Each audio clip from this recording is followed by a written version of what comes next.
গভীর নিম্নচাপের প্রবল বর্ষণে জলমগ্ন হলদিয়ার ২৯ ওয়ার্ডের মধ্যে ২৮টি জলমগ্ন। UEM Jaipur is a perfect target for prospective students aspiring for good jobs, good education with future-ready skills. সপ্তাহের প্রথম দিনই চরম দুর্ভোগে সাধারণ মানুষ, কোথাও হাঁটু কোথাও কোমর সমান জল, বহু বাড়ি জলমগ্ন। হলদিয়ার একাধিক স্কুল বন্ধ, বহু কারখানার মধ্যে জল ঢুকেছে, কাজ বন্ধ রয়েছে। হলদিয়ার ২৮টি ওয়ার্ডে ত্রাণ শিবির খুলেছে পুরসভা, পাম্প চালিয়ে জল নামানোর চেষ্টা চলছে। গভীর নিম্নচাপের প্রবল বর্ষণে জলমগ্ন হলদিয়ার অবস্থা। হলদিয়ার ২৯ ওয়ার্ডের মধ্যে ২৮টি জলমগ্ন, চরম দুর্ভোগে সাধারণ মানুষ। এখন জীবন জীবিকা চালানোই খুব মুশকিল হয়ে গিয়েছে, কারণ কোথাও হাঁটু কোথাও বা কোমর সমান জল হয়েছে, বহু বাড়ি জলমগ্ন। আমাদের দুজন প্রতিনিধি আমাদের সঙ্গে রয়েছেন, তন্ময় এবং সৌমেন। আমি আগে সৌমেনের কাছে যাব, কারণ দু জায়গার ছবিটা আপনাদের সামনে তুলে ধরতে চাইবো। হলদিয়ার অবস্থাটা আগে কি, সৌমেন? দেখো, প্রায় ৫-৬ দিনের বৃষ্টিতে হলদিয়ার ২৮টি ওয়ার্ড জলমগ্ন অবস্থায়, এবং সেইখানে মানুষের এখন জল যন্ত্রণা নিত্যদিনের সঙ্গী হয়ে দাঁড়িয়েছে। এবং সেইখানে আমরা এসেছি, দেখো, হলদিয়া পুরসভার ২৫ নম্বর ওয়ার্ডে, যেখানে দুজন বয়স্ক ভদ্রমহিলা থাকেন, এবং তারা বলছেন যে কাল এবং পরশু সারাদিন কোনো জল দেওয়া হয়নি, আজকেও জল দেওয়া হবে কিনা পুরসভার তরফে কোনো নিশ্চয়তা নেই। সেই জন্য সকাল থেকেই দুজনে বেরিয়েছেন যে কিভাবে জল পাবেন, এই জলের জন্য চেষ্টা করছেন যে কি করে নেই। আপনার কি অসুবিধে কি হচ্ছে? এর পাম্পের সাহায্যে যে জল আসে, সে জলের নাই, ব্যবস্থা নেই গতকাল থেকে। আর পুরসভার তরফে কোনো যোগাযোগ করা হয়েছিল? যোগাযোগ করা হচ্ছে, বাবা পুজোরা আমার করতেছে, সেটা ইয়াং ম্যান, আমার তো বয়স 83। হ্যাঁ, আমি আর জুটতে পারিনি।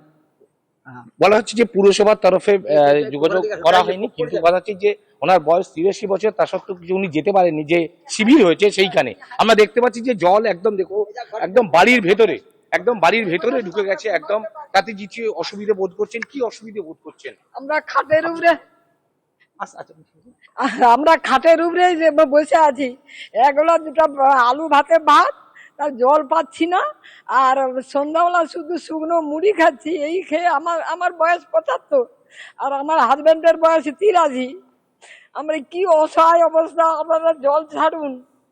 পুরসভার তরফ থেকে কোনো যোগাযোগ করা হয়েছিল বা প্রশাসনের তরফে কোনো যোগাযোগ করা হয়েছিল? জানি পৌরসভার জল দেয়, আমাদের বাড়িতে জল দেয়, কিন্তু কাল থেকে পরশু দিন থেকে জল নেই। মানে কষ্টের মধ্যে দিন কাটাচ্ছে। হ্যাঁ, প্রচুর কষ্টের মধ্যে। আর যে আমাদের জল বয়ে দেয় এমনি যারে, সে বলে আমি এই জলে আসতে পারবো না। মানে যারা বেসরকারি ভাবে জলের নেওয়ার ব্যবস্থা করেছিলেন, চেষ্টা করেছিলেন, কিন্তু সেক্ষেত্রেও জল নিয়ে আসেননি। তারা বলেছেন যে রাস্তায় এত জল ঢুকতে পারেননি। না, সেক্ষেত্রে এখানে বোঝা যাচ্ছে না, এবং কি রাস্তা, এখন রাস্তা না ড্রেন না কি, সেটা কিচ্ছু বোঝা যাচ্ছে না, এতটাই খারাপ অবস্থা। বুঝতে পারছি তুমি সঙ্গে থাকো, বা মানে খাবার জলটুকু যদি না পাওয়া যায় তাহলে চলবে কিভাবে? হলদিয়ার অবস্থা দেখালাম, এবার চলুন ঝাড়গ্রামে নজর রাখি। আমাদের প্রতিনিধি তন্ময় আমাদের সঙ্গে রয়েছেন। তন্ময়, কি অবস্থা সকাল থেকে? দেখো লিমা, সকাল থেকেই একাধিক সড়কে কিন্তু যান চলাচল বন্ধ। মানে গতকাল যে তীব্র বৃষ্টি হয়েছে, সেই বৃষ্টির জেরে একাধিক নদী ফুঁসছে। ভৈরবমাখি, তারাফেনী, সুবর্ণরেখা, কংসাবতী সহ একাধিক নদীর জলস্তর কিন্তু বৃদ্ধি পেয়েছে, আর যার ফলেই বেশ কিছু সড়কে কিন্তু যান চলাচল বিচ্ছিন্ন। সাধারণ মানুষ বাইরে বেরোতে পারছেন না, তাদেরও যাতায়াত বন্ধ হয়ে পড়েছে। আর এই মুহূর্তে ডুলুং যে নদী, সেই ডুলুং নদীরও জলস্তর কিন্তু বৃদ্ধি পেয়েছে।